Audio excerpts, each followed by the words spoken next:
Amados, graça e paz da parte de nosso Senhor e Salvador Jesus Cristo. Nós estamos de volta com a nossa lição da Escola Bíblica Dominical das Casas Publicadoras das Assembleias de Deus. Estamos estudando o segundo trimestre do ano de 2021 com o tema Dons Espirituais e Ministeriais, servindo a Deus e aos homens com poder extraordinário. Hoje estaremos observando e meditando na lição de número 7, com o tema o ministério de profeta, texto áureo, e a uns pôs Deus da igreja, primeiramente apóstolos, em segundo lugar profetas, em terceiro doutores, depois milagres, depois dons de curar, socorros, governos, variedade de línguas, 1 Coríntios capítulo 12, versículo de número 28.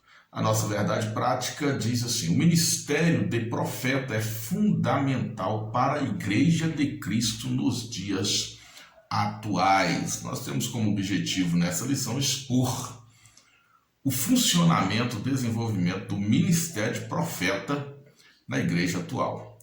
E esse é um desafio muito grande porque nós estamos acostumados com apóstolos, temos obreiros que levam o título de apóstolo, estamos acostumados com pastores, estamos acostumados com evangelistas, estamos acostumados com o doutor ou professor, mas não é normal titular da carteira funcional para alguém na igreja de profeta.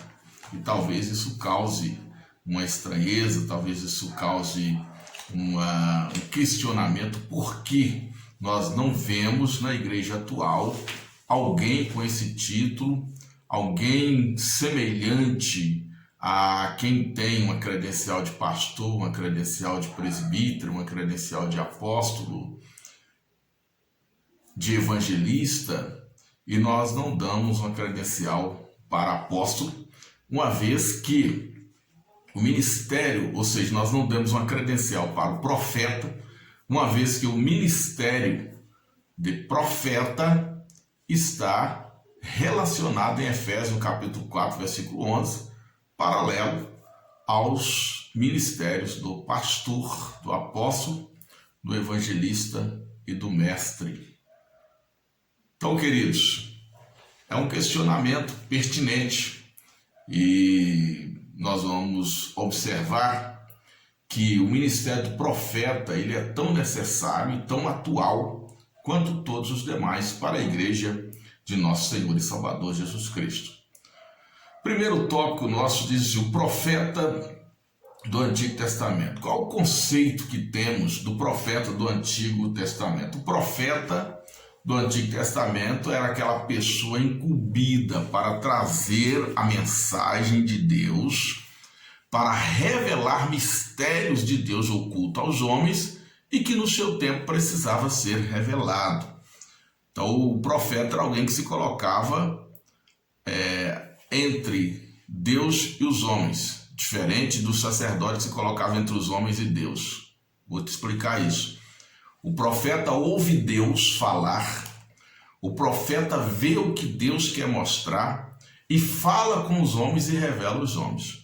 O sacerdote normalmente ouvia o que os homens queriam falar, sentia a necessidade dos homens e levava os homens à presença de Deus, fazendo por eles intercessão e sacrifício.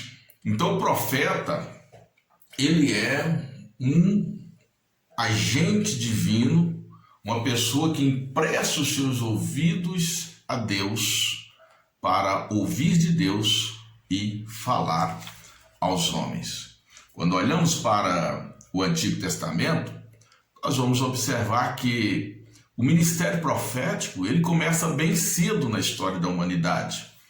Eu entendo que um dos primeiros a exercer de fato o ministério profético foi Noé. Noé é aquele homem que enfrenta a geração do Gênesis no capítulo 6, uma geração pervertida, uma geração obstinada, uma geração longe de Deus, e em meio a essa geração, Deus encontra um homem justo chamado Noé. E o que Deus vai fazer? Deus vai revelar um juízo que ele estaria enviando à terra e começa a usar Noé profeticamente. Noé vai ser profeta de Deus para avisar a humanidade de que Deus iria mandar uma forte chuva, um grande dilúvio. E para aquela época era muito difícil compreender isso, porque ainda não chovia sobre a terra. Um vapor subia da terra e depois se condensava, descia e regava a terra. Então, queridos, para Noé anunciar que ia chover, ele foi objeto de escárnio, de crítica, de zombaria naquele tempo, mas ele se manteve firme, avisando que ia chover, e inclusive, não somente avisando, mas crendo, construindo uma arca, construindo um grande barco, que Deus o havia mandado construir para abrigar aqueles que quisessem ouvir a sua mensagem e escapar desse grande dilúvio. E nós vamos observar também que Abraão é chamado de profeta. Depois nós temos Moisés, que inclusive há uma profecia que Deus levantaria um profeta semelhante a Moisés, essa profecia que nós entendemos que se referia a Cristo. Deus levantará um profeta semelhante a Moisés, a esse ouvirá. Então, esses homens já foram profetas de Deus bem antes. Eu observo com isso que o ministério profético ele não é um ministério da lei, ele é um ministério da graça, porque ele vem antes da lei. A graça, ela traz todos os ministérios necessários para a edificação da igreja, do corpo de Cristo, para aviso dos juízos, para possibilitar o homem alcançar a salvação. A lei ela é apenas um instrumento em meio, à graça, para que houvesse a encarnação de Cristo, fosse preparado um povo e as pessoas tivessem ali consciência dos seus pecados, a lei restrita ali a nação de Israel para avisar dos seus pecados e preparar ali a entrada do Salvador no mundo. Mas todos os elementos da salvação, todos os instrumentos que visam nos aproximar de Deus, eles são elementos e são instrumentos da graça e eles vêm bem antes da lei. Então nós observamos que o profeta, como um dom ministerial, ele já era exercido antes da lei. Nós temos aqui o nosso comentarista da lição que diz que Samuel seria o último dos juízes e o primeiro dos profetas. Por que ele está dizendo? Ele está se referindo a um sistema organizado de profecia, porque você vai observar que antes de Samuel houveram outros profetas. Então ele não está dizendo que Samuel foi o primeiro profeta. Eu já disse para você de Noé, de Abraão, de Moisés, que são chamados de profetas na Bíblia. E se você pegar o livro dos Juízes, por exemplo, vamos ler Juízes no capítulo de número 4, para você entender o que estamos dizendo, nós já temos aqui a presença do ministério profético. E não só relacionado a homens, mas também a mulheres. A primeira menção aqui no livro de Juízes, capítulo 4, diz assim, que Débora, mulher profetisa, mulher de Lapidote, julgava a Israel naquele tempo. Então, antes de ser juíza, ela era profetisa. Ela exercia o ministério profético, ela estava ali sendo uma representante de Deus em meio àquele povo corrompido. Débora se sentava debaixo do carvalho e orientava aquele povo. Débora dava instruções divinas àquele povo. Ainda no livro de Juízes, no capítulo de número 6, na passagem aqui de quando os israelitas estavam oprimidos pelos midianitas, nós vamos encontrar no versículo 11, no versículo de número 6, a partir do 6, dizendo: "E assim Israel empobreceu muito pela presença dos midianitas. Então os filhos de Israel clamaram ao Senhor. E sucedeu o quê? Clamando os filhos de Israel ao Senhor por causa dos midianitas, enviou o Senhor um profeta aos filhos de Israel, que lhes disse: assim diz o Senhor, Deus de Israel, do Egito eu vos fiz subir e vos tirei da casa da servidão. E aí esse profeta vai denunciar os pecados da nação de Israel, que os teria levado ao cativeiro. Então nós observamos aqui a presença do ministério profético desde basicamente a queda do homem. Deus começa a ter representantes, a ter profetas, a ter mensageiros. A palavra profeta no original é mensageiro, é o vidente. Então nós temos o mensageiro e temos o vidente, aquele que transmite a palavra do Senhor e aquele que tem visões, tem revelações, tem sonhos da parte de Deus, aquele que descortina o oculto, aquele que tira o véu e traz à tona, traz a revelação daquilo que precisa ser revelado. O ponto 2, ele vai falar sobre o ofício. Qual seria o ofício do profeta? É muito simples, através da revelação de Deus, através do Espírito de Deus, o Espírito do profeta, ele era então sensível ao Espírito de Deus, e por essa sensibilidade ele recebia a revelação do oculto, do escondido. Ele podia então saber o querer de Deus, a vontade de Deus, ouvir a palavra de Deus e revelar a mensagem de Deus, o juízo de Deus, revelar conselhos de Deus e trazer também advertências para o povo de Deus de uma forma geral. Então nós vemos que o profeta tinha esse papel. Agora, é importante observar que o profeta ele teve uma função muito especial na nação de Israel. Nós temos esse período que nós conhecemos aqui no ponto 3 como a era do profetismo, que surgiu a partir do século 8 a.C., assim considerado pelos teólogos. Essa era do profetismo, ela tinha o profeta tinha uma função muito especial de trazer o povo para Deus, de combater a idolatria, de combater o pecado. Como que você observa isso na Bíblia? Por exemplo, a partir de Samuel, nós vamos observar um termo na história bíblica do chamado escola de profetas. Então Samuel cria a escola de profetas, mas Deus também levanta profetas mesmo fora da escola, como levantou Elias, como levantou o próprio Eliseu, que não era um membro da escola de profetas, mas Samuel ele tem essa escola de profetas. Então o profetismo ele começa a ser muito evidente e os profetas começam a ser uma espécie de conselheiros dos reis. E esse movimento ele é tão forte que a gente tem aí os profetas do Senhor e nós temos os falsos profetas. Observe você que no tempo de Acabe, Jezabel ela se munia de 400 profetas de Baal e 450 profetas de Azera, cerca de 850 profetas. E você só tem ali um profeta de Deus que era Elias. E a gente sabe que havia escola de profetas e havia mais profetas. O próprio Deus vai falar com Elias que tem 700 mil joelhos que não se dobraram. Dentre esses, muitos eram profetas. Mas devido à organização do profetismo, da escola de profetas, e esse ofício ser um ofício reconhecido publicamente e às vezes até mantido pelo governo da época, ou pelos reis, e agora no reinado de Acabe, por exemplo, o reinado está corrompido, os profetas verdadeiros, os profetas de Deus, eles sofrem prejuízo e praticamente desaparecem.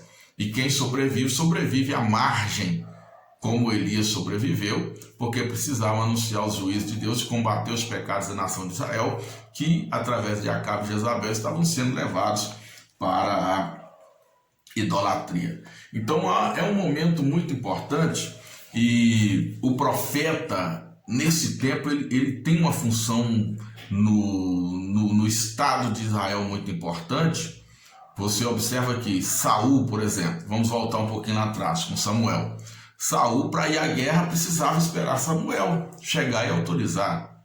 Então havia esse respeito, essa dependência para com o profeta. Quando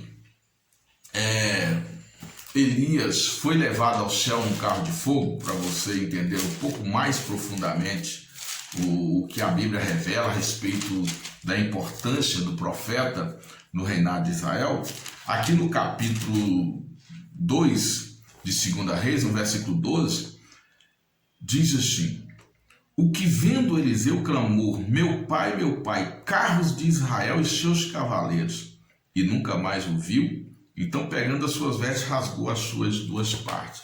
Quando Elias foi elevado ao céu no redemoinho, Eliseu ele viu que carros e cavalos de fogo entrou no meio deles e separou Eliseu de Elias. E Elias foi elevado ao céu no redemoinho. Aí Eliseu exclama: meu pai, carros de Israel e seus cavaleiros.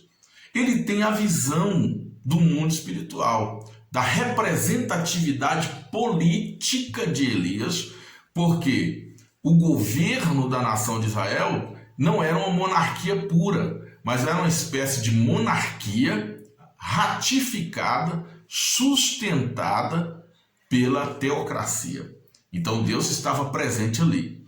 E, na maioria das vezes, Deus estava presente, mais evidentemente, pela vida do profeta do que pela vida do rei. Por isso o rei precisava dos conselhos do profeta, por isso o rei se submetia ao profeta, por isso o profeta não precisava pedir licença para ninguém para ir à presença do rei. Quando o profeta chegava no palácio, todos se curvavam e ele dizia: eu quero falar com o rei, e ele entrava e falava com o rei. Veja vocês que Natã era o profeta que falava com Davi a hora que quisesse. Quando Natã chegava no palácio, ele tinha autorização para entrar diretamente e falar com o rei. Então era muito importante a presença do profeta ali. E aí você observa essa visão espiritual que Eliseu tem de quando Elias é levado, ele exclama: meu Deus, onde ficará a autoridade espiritual agora? Quem vai governar essa nação? Quem vai dominar? O Senhor está se retirando, porque Deus tirou Elias. Então ele vê os carros de fogo, que representam o exército celestial, que representa a autoridade de Deus ali sobre aquela nação. Então ele sabe que a segurança da nação não está confiada ao rei, mas está com o profeta, que representa Deus ali naquela nação.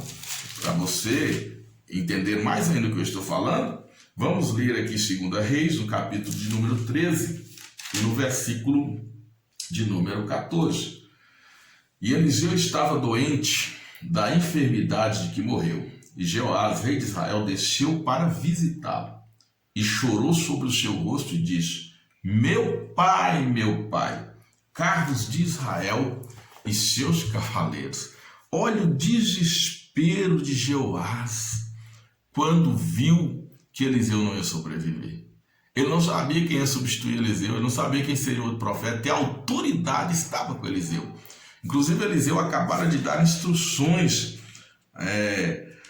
acerca da substituição do reino. Jeoás estava ali por uma instrução de Eliseu. Eliseu já havia profetizado o seu reinado, o seu governo ali, e ele reconhece a presença de Deus ali através de Eliseu. E você vai ver que ele faz a mesma exclamação que Eliseu fez por Elias, agora Jeoás está fazendo por Eliseu: meu pai, carros de Israel e seus cavaleiros. Então essa expressão assim: meu pai, com quem agora estará a tua presença? Com quem agora estará a palavra que vem da parte do Senhor? Com quem agora estará o governo, o cetro verdadeiro, celestial, para governar sobre Israel? Porque Israel não era uma nação comum, uma geração eleita. Israel era o povo escolhido de Deus. Então, queridos, nós temos aí esse momento em que nós observamos esse papel importantíssimo do profeta no Antigo Testamento. Tá?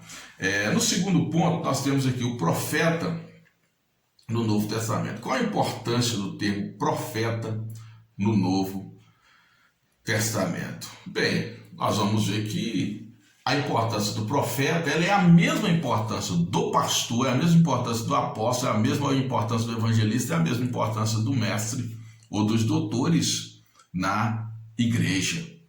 Não há diferença. O profeta é um ministério necessário à igreja do Senhor Jesus. Não pode faltar profeta na igreja do Senhor Jesus. Não pode faltar profeta na igreja neotestamentária. Nós vamos observar aqui em Efésios, em 1 Coríntios, no capítulo 12 e no versículo de número 28, que Deus pôs na igreja primeiramente apóstolos, em segundo lugar profetas. Veja que ele enumera aqui primeiro apóstolo e segundo profeta. Então o profeta está aqui. Se há uma cadeia, se há uma hierarquia, vem primeiro o apóstolo, depois o profeta. Então ele é nessa cadeia, ele vem até antes, né, dos doutores, e depois ele vem antes dos outros dons espirituais,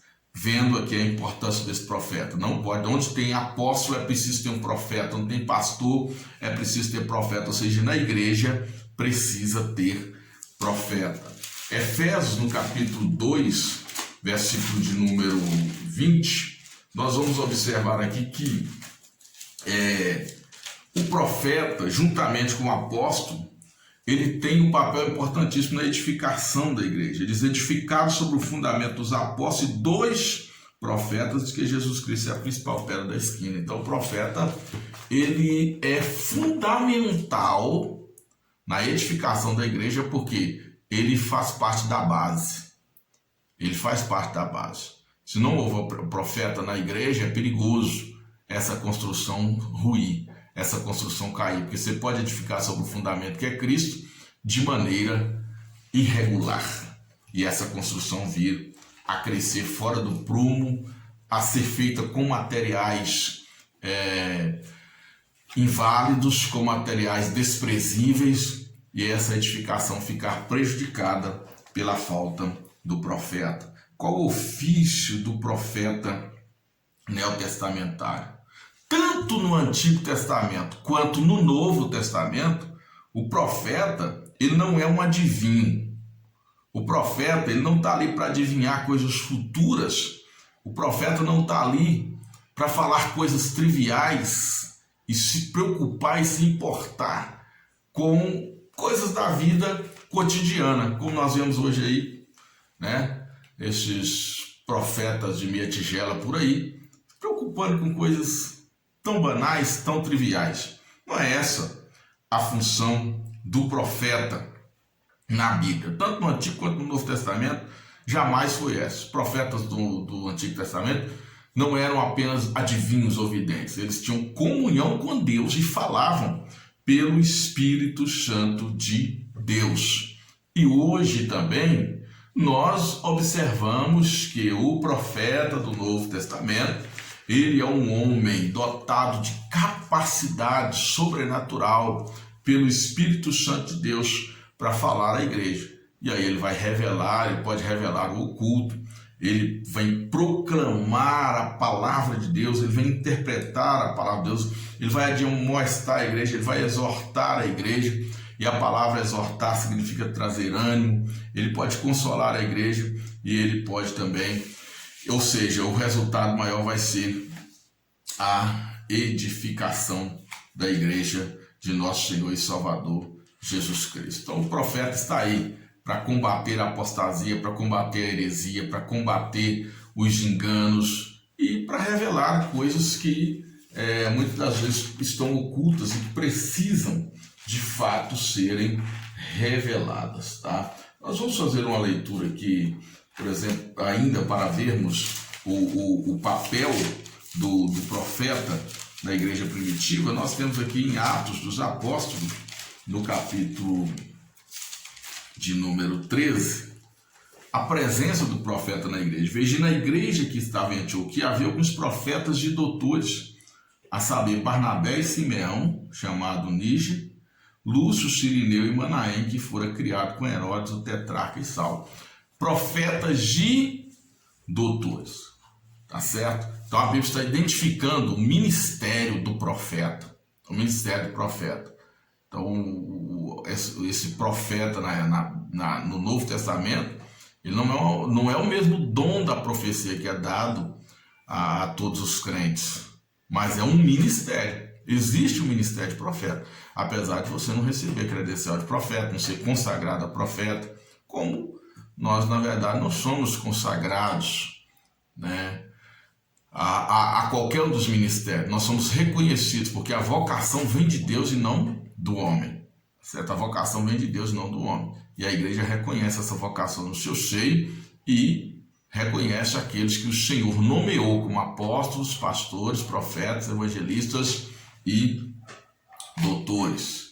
Nós vamos observar aí que quando houver aquela fome em Jerusalém, Deus usou também profetas na igreja primitiva para revelar que haveria aquela fome, e através desses profetas que Deus levantou, a igreja começou a fazer ali uma grande coleta para levar, né, a igreja que estava em Jerusalém e que passaria por aquela crise, por aquele momento. Então o profeta é uma função presente na igreja neotestamentária, o profeta é uma função presente na igreja do Senhor e que nós não podemos desprezar.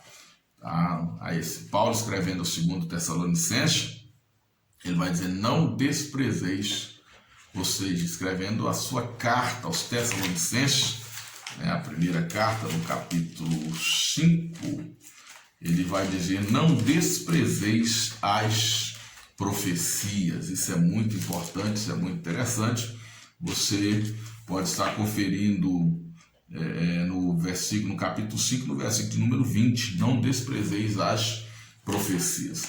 Por quê? O ministério profético é um ministério necessário à igreja, um ministério presente à igreja do Senhor Jesus ali. O ofício desse profeta é trazer a mensagem contundente de Deus, combater o pecado, livrar a igreja, advertir a igreja a respeito da apostasia, a consolar, admoestar, exortar e promover a edificação da igreja junto aos demais ministérios. O terceiro ponto falou o objetivo do dom ministerial de profeta.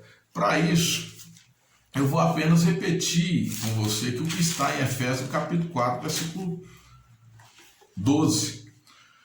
Querendo o aperfeiçoamento dos santos para a obra do ministério, para a edificação do corpo de Cristo, até que todos cheguemos à unidade da fé e ao conhecimento do Filho de Deus, a homem perfeito à medida da estatura completa de Cristo, para que não sejamos mais meninos inconstantes, levados em roda por todo o vento de doutrina, pelo engano dos homens que com astúcia engana fraudulosamente. E eu diria que esse versículo 14 aqui, ele revela o objetivo principal do ministério do profeta, para que não sejamos mais meninos inconstantes, levados em roda por todo o vento de doutrina, pelo engano dos homens que com astúcia falam fraudulosamente. Um verdadeiro profeta, um profeta de Deus na igreja, vai livrar a igreja dos enganos, dos homens fraudulentos ou dos falsos profetas, dos quais falaremos no terceiro tópico.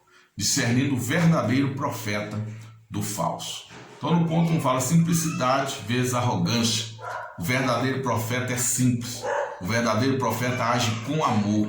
O verdadeiro profeta age pelo Espírito do Senhor. O falso profeta é arrogante. O falso profeta age por interesse próprio particular. O falso profeta está interessado em autopromoção. O falso profeta, ele ilude, ele engana, ele mente. Então, é assim que se identifica o falso profeta no primeiro momento. O verdadeiro é simples. O verdadeiro, ele serve ao Senhor com interesse de coração. No ponto 2, pelos frutos os conhecereis. Como identificar se uma pessoa é verdadeiramente um homem de Deus ou uma mulher de Deus? Pelos frutos. Não é pelos atos, não é pelo que ele apresenta, mas é pelo que, na verdade, ele produz. Jesus, quando ele fala que nem todos que me dizem Senhor, Senhor entrarão no reino dos céus, e que naquele dia muitos vão dizer, Senhor, em teu nome eu profetizei, em teu nome expulsei demônios. Ele vai dizer, partai de mim, porque eu não vos conheço. E aí ele vai indicar aos seus discípulos, aos seus seguidores, de como identificar essas pessoas. É pelo fruto. A árvore pode ter o caule parecido, as folhas parecidas, né? Ela pode ser idêntica à outra, mas você vai saber a diferença pelos frutos. No terceiro ponto, ainda fala sobre o falso profeta. O falso profeta, ele é arrogante, o falso profeta, ele é iníquo, mas o falso profeta, muitas vezes, ele tem uma eloquência com um carisma muito grande. Uma das maiores, não sei se eu posso chamar de virtude, mas uma das maiores características do falso profeta é o seu carisma. O falso profeta tem um carisma tremendo. Muitas das vezes ele tem um carisma que o seu pastor não tem um carisma que o seu dirigente não tem, que o seu líder não tem. O falso profeta tem essa capacidade de chegar no meio da igreja, arrebanhar grupos, palavras lindas, palavras bonitas, uma eloquência tremenda, mas o seu coração é podre, os seus frutos são fedorentos, têm um odor terrível, as suas práticas são totalmente contrárias à vontade de Deus. E na maioria das vezes, por onde ele passa, ele deixa um estrago muito grande. É por isso que nós precisamos nos acautelar dos falsos profetas. Os falsos profetas estão sempre preocupados em agradar, em falar o que agrada as pessoas. Porque o interesse não é a edificação do reino de Deus. O interesse deles é o seu bolso, é o seu bem, é a sua promoção, é o seu status. Então ele será sempre politicamente correto. Enquanto o verdadeiro profeta não está preocupado em ser politicamente correto. Ele está preocupado em agradar a Deus. Ele está preocupado em despovoar o inferno e povoar o céu. Ele está interessado em mostrar a verdade para que as pessoas sirvam a Cristo verdadeiramente e tenham certeza da sua salvação. Então, amados, nós precisamos entender isso. O ministério profético é um ministério atual, é um ministério necessário, é um ministério que a igreja precisa reconhecer e ter. Eu vejo que os pentecostais hoje, principalmente os pentecostais clássicos, assim como somos chamados na Assembleia de Deus, ou pela teologia, eles têm muito medo desse aspecto do ministério. E às vezes limitam a operação do Espírito Santo por medo. Isso é meninice. É lógico que as meninices devem ser desprezadas, mas nós não podemos ficar nem num extremo nem no outro, porque quando nós nos damos ao extremo do fanatismo, nós caímos, nesse falso profetismo, nesse perigo dos falsos profetas, das falsas profecias, da corrupção dos dons espirituais. Mas quando nós ficamos com medo do que vai acontecer, se o Espírito Santo se manifestar, nós ficamos do outro lado como indiferentes, como frios e impedimos a manifestação do Espírito Santo, e a igreja ela tem prejuízo com isso. O que nós temos que fazer, pastor? Crer na palavra. Tem profeta? Tem profeta. Agora nós temos que ter coragem de orar, de buscar, de pedir a Deus que levante esses ministérios na sua igreja, de homens verdadeiros, de mulheres verdadeiras, porque é Deus que faz, e Ele pode fazer do nosso tempo. Nós não temos que ter medo. Tem apóstolo, tem profeta, tem pastor, tem evangelista e tem mestre. Esses 5 ministérios são necessários, que é o aperfeiçoamento dos santos para a obra do Senhor, para a edificação do corpo de Cristo, para que chegamos à unidade, à estatura perfeita de Cristo. Então é extremamente necessário que isso aconteça e nós não podemos temer por ter na igreja a plenitude deste ministério. E por último, para a gente encerrar aqui, uma pergunta. Pastor, mas a Bíblia diz que a lei e os profetas duraram até João, e depois disso vos é anunciado o reino dos céus. Perfeito! Isso contradiz o que estamos dizendo aqui, que há profeta na igreja hoje? Onde é que está escrito na Bíblia que acabou o ministério de profeta? Muita gente ensina errado isso aí. Porque a Bíblia está falando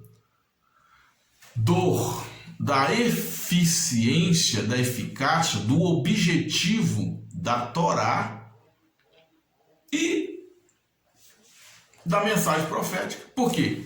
A lei significa a Torá, a lei de Moisés. E os profetas estão falando dos livros proféticos que apontavam para a vinda do Messias. Por isso que Jesus dizia: eu cumpri a lei, eu sou a lei.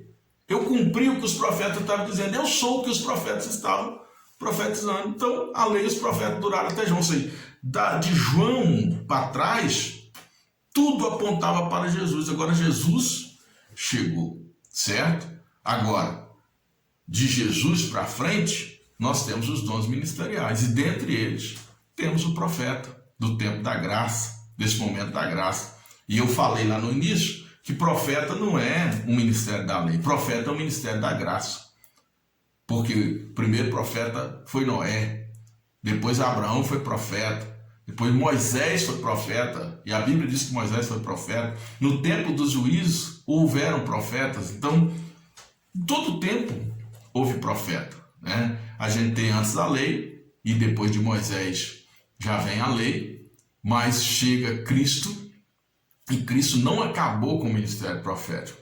Cristo revelou, Cristo cumpriu todas as profecias que foram antes dele. Por isso ele diz que a lei e os profetas duraram até João, ou seja, a validade daqueles escritos foi até ali porque apontavam para ele próprio, que era Jesus. Então, quando João exclama, eis o Cordeiro de Deus que tira o pecado do mundo, chegou tudo que foi anunciado por Isaías, por Jeremias, pelos salmistas, tudo que foi anunciado apontava para ele, e ele chegou. Então, queridos, é isso que nós precisamos entender. Deus abençoe a sua vida, que você tenha aí uma lição maravilhosa e que Deus nos faça compreender e entender e buscar nesses últimos tempos ter na igreja todos os ministérios para a edificação do corpo de nosso Senhor e Salvador Jesus Cristo. Que nós sejamos plenos de Deus em Cristo Jesus e que todos os dons que estão disponíveis a nós sejam buscados e executados e achem guaridas no seio da igreja do Senhor Jesus. Até a próxima lição, se Deus quiser.